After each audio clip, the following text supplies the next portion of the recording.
Ang piyesang ito ay pinamagatang ikaw. Maubos man ang papel at tinta, hinding-hindi mauubos ang aking mga salita, hanggang sa iyong mahalata, ikaw ang pinariringgan nitong aking mga tula.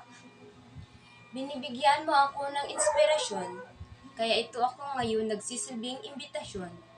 Mahalin mo ako at sa'yo lang ang aking atensyon, walang kahati, totoo ang aking intensyon.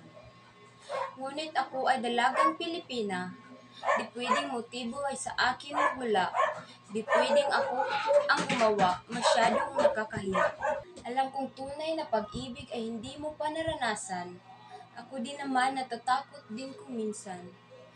Ngunit kung ikaw naman, handa ulit akong pag-ibig ay subukan. Hindi ako katulad ng iba na lulukuhin ka lang at iiwan. Hawak kamay nating labanan ang mga posibleng problemang pagdaanan, ngunit ay aking babalaan. Ugali ko minsan ay hindi maintindihan, baka ikaw ay mahirapan. Ngunit totoo naman ako magmahal, walang ibabawal, hindi ka masasakal. Kasama ka na sa aking mga dasal, kung pwedeng nga lang sa'yo ikasal.